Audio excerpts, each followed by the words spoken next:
근데 그렇게 된 거는 이제 민주당의 책임도 물론 이제 지적하셨습니다만 한편으로는 국민의힘 책임도 굉장히 큰 거 아닙니까? 국민의힘이 지금 보면 모든 거를 다 윤석열 대통령을 옹호하고 물론 계엄령 선포에 찬성 안 한다고 말은 하지만은 그 이후의 상황에서는 윤 대통령의 논리가 옳다, 윤 대통령 보호해야 한다고 얘기하거든요. 이게 참 이상하죠. 예.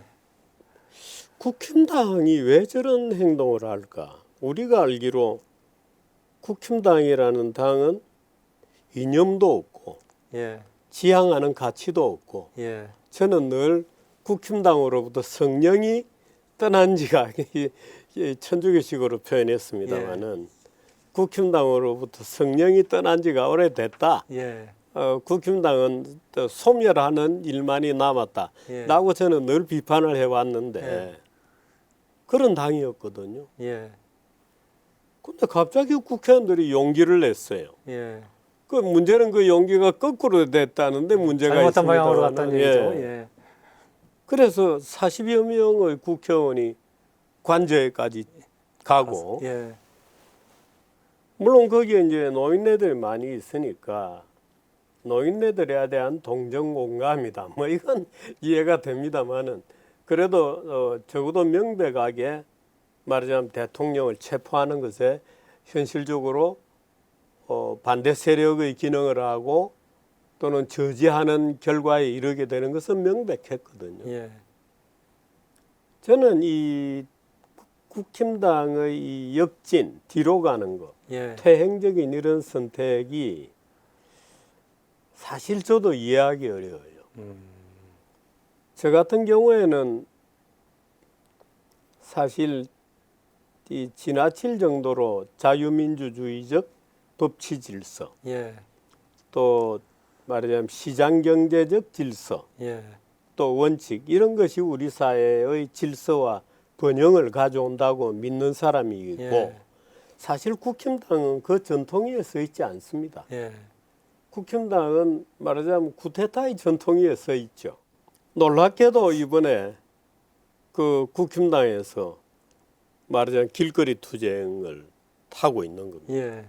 물론 이런 것들이 앞으로 어떤 기능을 할 거냐 하는 것은 우리가 좀 깊이 생각을 해봐야 되는데 비난받을 짓을 한 거죠. 그건 뭐 특히나 국힘당은 제도권 정당이고 제도권 정당이 저런 일탈을 한다는 것은 용서하기 어렵죠. 그런데 지금은 어떻든 가공의 지지율을 가지고 있습니다. 지지율이 급등했거든요. 그러니까 아마 당분간은 저런 형태를 보일 가능성이 있죠. 문제는 저것이 국힘당이 윤석열 대통령 문제와 결별하고 선거 준비를 하는 데는 굉장한 지장을 줄 수 있다는 겁니다. 그러니까 국힘당이 앞으로 분열될 가능성이 있고 겉으로 깨지지는 않을 거예요. 국힘당은 겉으로 분열하거나 깨질 만한 용기가 없는 당입니다. 또 강고한 티켓의 그 틀 속에 있기 때문에 겉으로 분열하지는 않을 테지만 내파는 일어날 겁니다. 그러니까 44명이 왔습니다마는 국힘당 전체의 인원과는 꽤 절반이야, 채절반이 안 되죠. 그러니까 아마 그 문제를 둘러싼 내파가 있을 텐데 저런 것들이 아마 다음 정치적 프로세스를 준비하는데 굉장한 장애를 조성할 수도 있죠. 그런데 당장 말하자면 윤석열 대통령 문제를 당에서 분리해내고 새로운 국힘으로 재정비되는 찬스는 완전히 놓치고 있는 겁니다. 그 지난번 대선 전에 이 국힘당이 윤석열을 이라는 사람을 데리고 와서 지도자로 조작적으로 만들어내거든요. 그 이제 명태균 사건이 나중에 입증을 해주겠습니다마는 조작적으로 심지어 종교단체까지 대거 끌어들여서 고무도장을 찍어서 조작적으로 사기적 방법으로 윤석열을 지도자로 내세우게 됩니다. 그래서 제가 그걸 보고 나는 이번 대선에 도저히 내 양심상 윤석열을 지지할 수는 없다. 예. 그리고 대선을 거부한다. 예. 그 저는 말하자면 대선 보이콧을 선언했습니다. 예.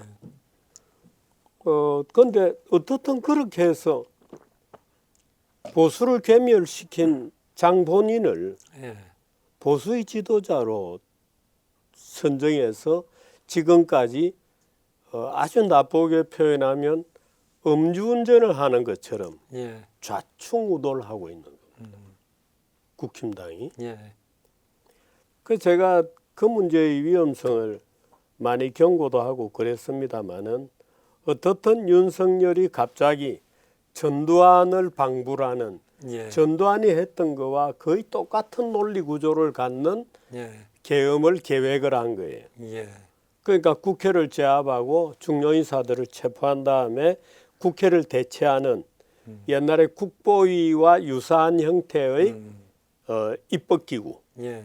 만들어내는 안까지 기획이 되어 있었다는 게 이번에 드러난 거죠. 예. 그러니까 놀랍게도 전두환을 흉내낸 거예요. 나쁘게 표현하면. 예. 아주 우리가 비하해서 표현하자면. 예. 그런 일이 벌어진 겁니다. 예. 근데 그걸 보수 국민들이 만일에 지지한다 이렇게 되면 예. 아니 대한민국이 지금 어느 정도 수준으로 올라와 있는데도 예. 놀랍게도 이 권력의 쟁투, 예. 오징어 게임의 OX 난장판의 살인 것 같은 상황이기는 하지만 보수는 그러면은 아직도 전두환 시대의 그 권위주의적인 예. 세계관을 갖고 있다는 거야? 하는 의구심을 갖죠. 예. 저도 그 의구심을 갖고 있습니다.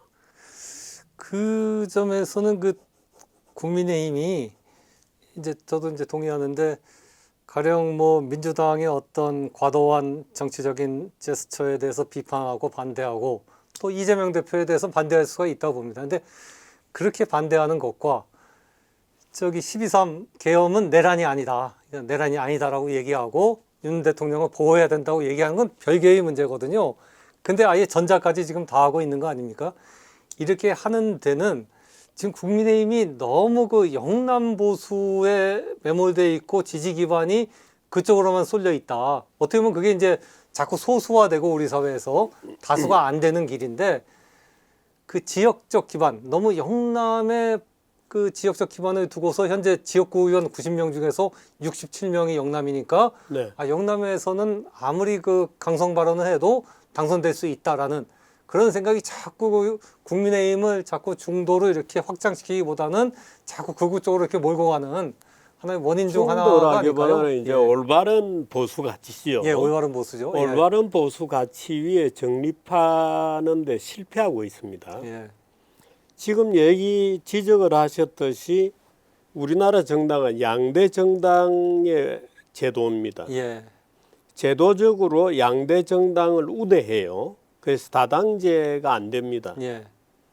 그래서 법적으로 양당 제도를 지지하는 법적 구조이기 때문에 선거법, 정당법들이 다 그렇거든요. 예. 그래서 양당 제도로 하다 보니까 계속 정치적 구심점들이 형성이 되죠. 말하자면 어떤 정치적 회오리의 그 중심점, 말하자면 태양의 눈 같은 게 형성이 됩니다. 그게 이제 국힘당 같은 경우에는 경상도, 특히 대구 경북입니다. 예. 부산은 조금 달라요. 예. 근데 대구 경북 이번 같은 경우에는 경남까지 포함하죠. 그런데 그런 지역이고 이 민주당 같은 경우에는 누가 뭐라 그래도 전라도. 예. 그러니까 전라도와 경북이 격돌을 하고 있는 모양새죠. 하나 이제 저는 공감 못하는 부분이 그 부분이에요. 그 민주당이 호남 정당인가? 제가 DJ 때 김대중 대통령 때 청와대 출입했었거든요. 네. 그때는 사실 민주당이 호남 정당 맞았습니다. 그리고 오히려 그 당시에 한나라당이 훨씬 전국적인 지지 기반이 넓었거든요. 네. 충청도, 강원도 그리고 저기 수도권에서도 서울에서는 좀 약간 졌지만은 경기도는 그때 한나라당이 굉장히 우위에 있었죠.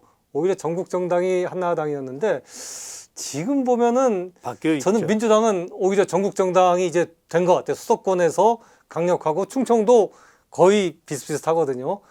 오히려 국민의힘은 영남으로 갇혀버린 거거든요. 제가 지금. 얘기하는 거는 그런 그 득표의 기반만은 아니고 예. 두 정당이 갖는 세계관하고 예. 합이 투수입니다. 음. 두 정당이 어떤 행동의 준칙을 갖고 있는가 하는 점에 있어서 민주당은 어떤 의미에도 친산업적, 친근대적이라고 볼 수 없는 비헤이비어를 여전히 가지고 있습니다. 근데 그 당 이름으로 보면요.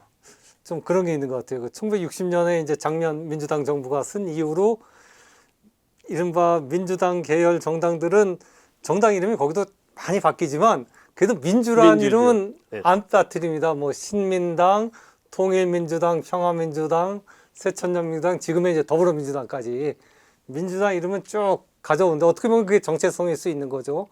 그에 비해서 국민의힘 같은 경우는요, 공화당 때까지만 하더라도 이 공화당이 보수의 하나의 이념을 딱 상징하는 단어였는데 기후의 이름 민정당 다음에는 이름이 굉장히 많이 바뀝니다. 이게 뭐 한나라당, 새누리당, 뭐 미래통합당, 지금 국민의힘까지 이름만 갖고는 이게 보수 정당인지도 알기가 쉽지가 않거든요. 제가 이 예. 국힘당에 대해서 너무 매정한 얘기를 하는 것 같지만 예.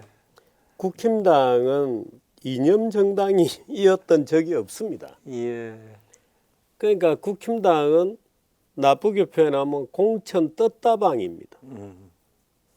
그러니까 이름은 어째도 좋죠. 예. 그러니까 이름이 그 정체를 오히려 속이는, 예. 캄프라치하는, 예. 위장하는 그런 이름들이 많았어요. 예. 그러니까 지금 국민의힘 당도 영어 이름이 피플 파워거든요. 예. 그러면 국제적으로 피플스 파워 당이다. 예. 그러면 그건 좌익혁명당이죠. 좌파정당이죠. 예. 그건 100% 좌파 정당의 이름이죠. 예. 국힘당은 지도자를 자기 손으로 길러낸 적이 없거든요. 예. 언제든지 외부에서 이름이 그런가. 난 사람을 예. 임대받아서 예. 선을 보이고 예. 그럴듯하게 눈치를 보고 괜찮으면 그분을 대통령으로 모시고 예. 그러면 정당에 있던 중간 보스들은 뭘 하느냐 예. 이권을 나누어 먹죠. 예. 그러니까 공천 장사를 하거나 예. 물론 뭐 이번에 민주당 계열에서도 공천과 관련된 여러 가지 이제 당 대표의 비리 뭐 이런 게 있었지만 국힘당은 지역의 맹주들이 있습니다. 예. 그 지역의 맹주들이 보스를 결정하죠. 그래서 밀어 올리고 자기들이 말하자면 공천권을 나누어 먹는 겁니다. 그래서 공천 떴다방이라고 제가 비판하는 이유죠. 그 이번에 그 국민의힘의 김상욱 의원 있지 않습니까? 네. 젊은 의원 이번에 그 계엄에 그 대해서도 반대했고 탈퇴하라고 예, 너 탈당하라고 나가라고 하는데 압력을 받고 김상욱 의원에 대해서는 선배님께서는 어떻게 평가하십니까? 그 국힘당의 본질을 잘 보여주는 예. 상황이죠. 예. 그런데 김상욱 의원뿐만 아니고 지금 예. 탈당하라는 압력을 받고 있는 분이 예. 몇 사람이 되거든요. 예, 그렇죠. 예. 그러니까 이 국힘당이 딱한 게 당론이라는 것은 필요합니다. 예. 그런데 당론이라는 게 저런 식으로 결정되는 당론이어서는 곤란합니다. 예. 그러니까 누구든지 말하자면 보수적 그 근대 국가에 대한 어떤 종류의 가치에 동의하는 사람들이 모여인 결사 집단이기는 하지만 예. 국회의원은 개개인이 독립된 분들이어서 그 점은 민주당도 마찬가지 지적을 받아야 되는데 예. 지금은 민주당에서 이탈자가 없으니까 조용하지만 만일에 이탈자가 생긴다 그러면 난리가 날 겁니다.